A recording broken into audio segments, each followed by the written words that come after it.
Oh. I'm pointing it at the screen. Yeah. Okay, perfect.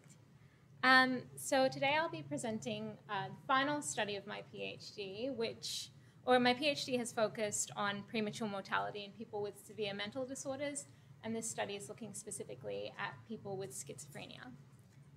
So I'd like to start off by acknowledging the traditional owners of the land on which we meet today, the Gadigal people of the Eora Nation, and I recognize that sovereignty was never ceded, and pay my respects to elders past and present, and extend that respect to any First Nations people watching the presentation today.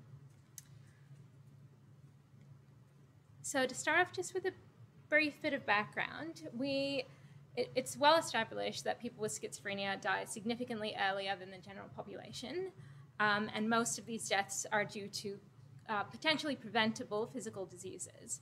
And we've known about this mortality gap for decades, and it has not improved over time. And we have a general understanding of why it exists. There are numerous factors involved. There's increased prevalence of behavioral risk factors like smoking. There's factors related to health systems that affect provision of healthcare. And of course, there's the contribution of social determinants of health. However, a holistic understanding of this problem and the underlying mechanisms is still lacking. And there is inherent complexity involved with a range of factors operating at these different levels and interacting with each other. And these interactions are not really captured in tables and lists like this, which are examples of linear thinking, displaying factors as independent and equally important with sort of direct causal pathways. So to better understand the complexity of this problem, we can use an approach called systems thinking. So I'm going to provide a bit of background about that because some people might not be familiar with this methodology. But basically, we can think of a system as a collection of interconnected parts that are organized in a way that achieves something, so it has a particular function. And systems thinking is an approach that looks at how the component parts interact to produce particular behaviors or observable events over time. And applying systems perspective allows us to look at the big picture and can help us identify root causes of complex problems. And by understanding the structure of a system, which is the source of its behavior, we can identify ways to restructure it to produce better outcomes. So premature mortality in people with schizophrenia has primarily been framed in sort of traditional epidemiological terms, with a focus on assessing the relationship between independent variables and outcomes of interest. So to better understand why the mortality gap is not improving, we can conceptualize this issue as a complex system to explore the interactions between these factors rather than examining them in isolation. So after defining the problem to explore, the next step in systems thinking is called causal loop modeling. So this involves developing a conceptual model of the problem known as a causal loop diagram, or CLD. And this is a tool which enables empirical research and theoretical knowledge to be combined into a visual representation of causal relationships. And the variables in a system are usually the easiest to notice because they're often tangible things that we can measure. But in terms of actually changing system behavior, it's actually the relationships between the variables that are often more important. And when the effect of a variable can be traced back to that original variable, this creates a feedback loop. And feedback loops are really the mechanisms that create the behaviors of a system that persist over time. In terms of how CLDs can be created, they can be created using primary data such as interviews or secondary data from literature reviews, and they can be created collectively with a group of stakeholders in a process called group model building, or created just by researchers, which is what I did. I'll talk about the specific methods I use in the next slide. And in terms of why they're useful, they provide a conceptual framework that allows us to test assumptions about underlying mechanisms, interpret existing evidence, identify areas where we can potentially intervene, as well as those that are in need of further research. And it's particularly important to keep in mind that these models are simplifications of the real world, and we choose how much complexity to look at. And they can be continually updated as new information emerges, and with input from different stakeholders. So in terms of the methods, the first step in causal loop modeling is defining the boundaries of the model. So my focus here was on what happens after a person develops schizophrenia and the subsequent pathways that lead to poor physical health and premature mortality in order to identify potentially modifiable factors. So this excluded biological factors and early life exposures that can contribute to both schizophrenia and physical diseases. I constructed the CLD using published literature that I identified through a previous systematic review from my PhD. And first I looked at systematic reviews and meta-analyses to identify well-established relationships. And then I used single studies to dive into like more specific variables and relationships, as well as narrative reviews to examine relationships that appear important but where empirical evidence is still lacking. I also included both quantitative and qualitative evidence, and I just want to reiterate that this approach is very purposefully different from traditional sort of epi approaches in terms of being much more inclusive. So we didn't really apply restrictions or grades to the evidence because we really wanted to capture the complexity of this problem, which operates across different domains and includes some relationships that aren't so easy to quantify. I constructed it using this free online platform called Kumu, and the relationships, the variables and connections were iteratively reviewed and refined.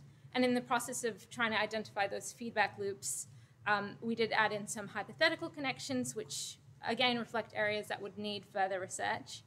Finally, we did hold a consultation with several experts with relevant research or clinical experience to get their feedback, which was used to refine the CLD. So now there's a video, which I hope will work, which will provide a walkthrough of this interactive online platform. So I think that's playing. Yeah. So it begins by introducing what a CLD is, why it was developed, and then it leads into this like little presentation that explains how you navigate this platform. So it provides a bit of background on systems thinking, and then it moved into this subsystem diagram. So this provides a simplified, high-level overview of the system that results in premature mortality from comorbid physical diseases in people with schizophrenia. So it's useful to understand the sort of overall scope and boundaries of the model. Next, the variables are explained. So schizophrenia is positioned as the exposure, ultimately leading to premature mortality as the outcome, and all the mediating variables are classified into these three domains. So there are individual level factors, which includes factors related to physical health or health-related behaviors. Then there are healthcare factors related to health systems and services. And finally, there are social determinants of health. And then this shows how you can click on a variable to see its definition, and there's also relevant time trends that I've added in. And here it shows how you can highlight a variable and see all of its sort of immediate connections. And next, the connections are explained. So in CLDs, you have positive and negative connections. So a positive connection, indicated by a plus sign, indicates that a change in a variable causes a change in the variable it connects to in the same direction. So for example, an increase would cause a corresponding increase. And then the negative connections, which are indicated by the negative sign, the opposite. So the change in a variable causes a change in the variable it connects to in the opposite direction. So for example, an increase would cause a corresponding decrease. And you can also click on a connection to see the evidence that it's based on, with tags indicating the type of evidence. And then there's the style and thickness of the lines actually correspond to the amount of evidence that a particular connection is based on. So there are dashed lines that indicate a connection is hypothesized or based on a narrative review. The thinner lines correspond to a single study. The sort of medium lines are multiple studies, and then finally the thickest lines are based on systematic reviews or meta-analyses, or relationships that are sort of just readily apparent or readily established. And then finally, we have the feedback loops. So this is a really fundamental part of this diagram. And there are two types of feedback loops. There are reinforcing loops, where changes in variables are reinforced, or balancing loops, where equilibrium is maintained. And you can click on the name of a loop to read its description. So in the example shown here, stigma from health professionals reduces quality of care, leading to treatments not being offered to patients who then develop acute issues, which then reinforces stigma. So loops can occur entirely within one of those three domains or across domains, as shown here. And then you're free to explore the diagram, and reminded that the CLD itself is an exploratory exercise. We're trying to figure out which factors are important, where we could intervene, what we don't know enough about, and what other directions we should be looking in. So I included a total of 74 references in that diagram for the supporting evidence for the variables and connections, encompassing a range of study types. There were a total of 21 variables, and, oops, sorry, clicked far too many times. 21 variables, 68 connections, with stigma and social support having the most connections. And there were a total of 23 distinct feedback loops, encompassing 19 reinforcing and 4 balancing loops.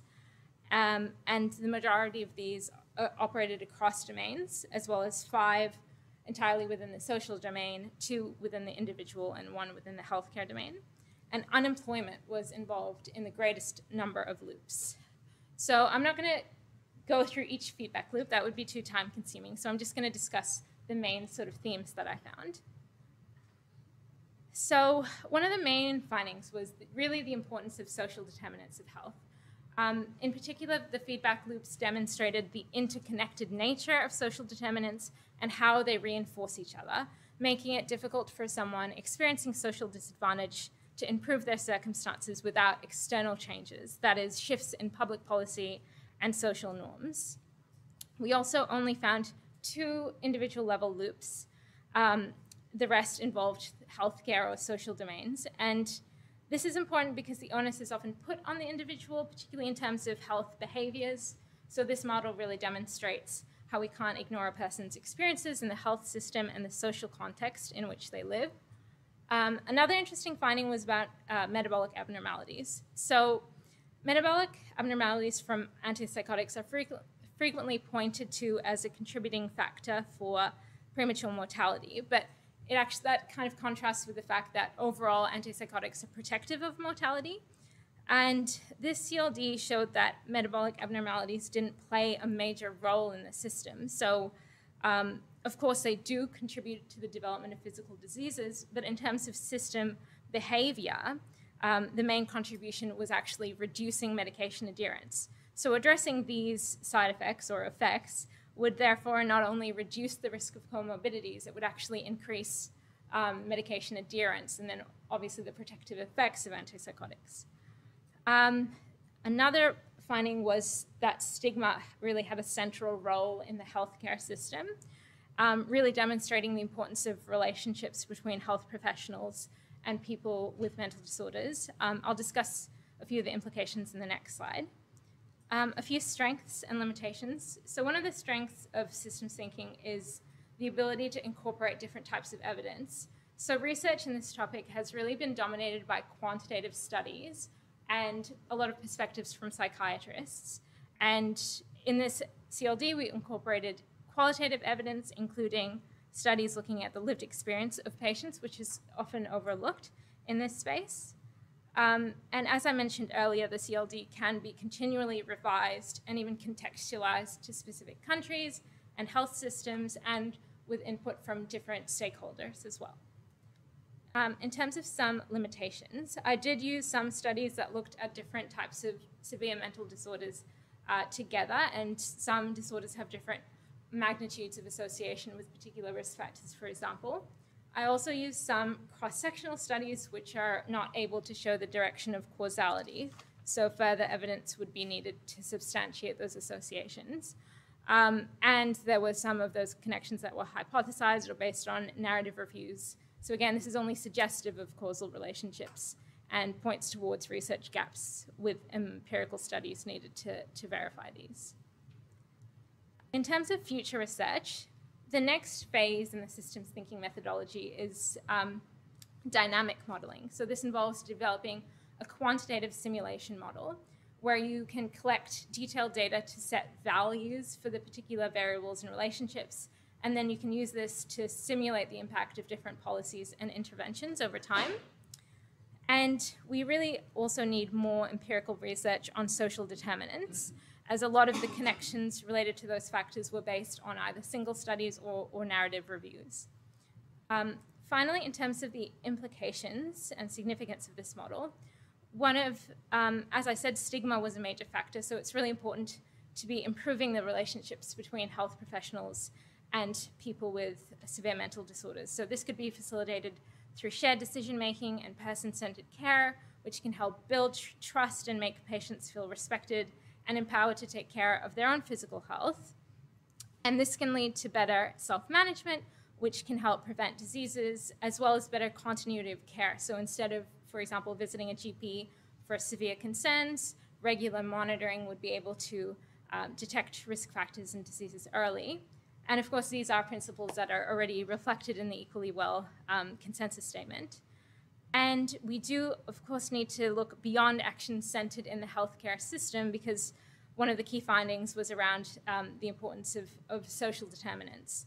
So this is where we really need holistic and integrated models of care that not only address clinical needs, but also practical, social, and financial needs.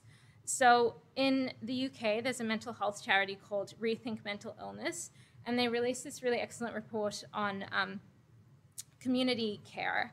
So it describes how good quality clinical support is only the first step on a ladder to recovery, and the need to go beyond the health sector for people to thrive and not just survive.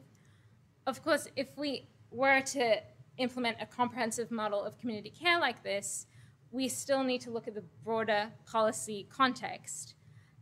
So for example, unstable housing was one of the factors included in the CLD, and we're looking at this current housing crisis that we're in, we need policies that are in the public interest. We need, for example, we need to frame housing as a public infrastructure rather than an investment. So overall, we need actions within the health system, as well as at the government level, across sectors, in order to ultimately reshape the system to produce better outcomes for people with schizophrenia and other severe mental disorders.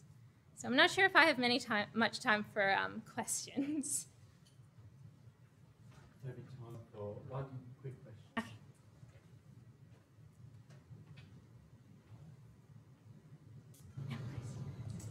Okay. John. Would you just mind? Thank you very much. Fantastic. Keep talking. Keep talking. Just, you've got so much stuff there, I know it's hard to do, but what was the one thing that you found that really surprised you, or that we didn't think of before? I mean, to be honest, this is a lot of stuff that we already know, but it's just like the benefit of systems thinking is really to see how everything is so interconnected. And yeah, I think I mentioned unemployment was involved in the most feedback loops, and I feel like we often forget about the importance of these really fundamental factors. So yeah, I think that's Fantastic. I'm just, I was reflecting on that. How many times I've written in, say that in published papers, the phrases or the words, the relationship is dynamic, complex, and reciprocal. And the first time I read, and you're quantifying them, and you're describing them. So I think this is incredibly exciting in terms of that. And I know some of the work that Alvin's working on shows unemployment not being employed. It's like the rate of premature death goes to 6 to 8 times. That, and so really what you're doing is unpacking that even more. So I think this is very exciting in terms of a different way of approaching data and consolidating down. So thank you so much. Can you all join with me and thank you.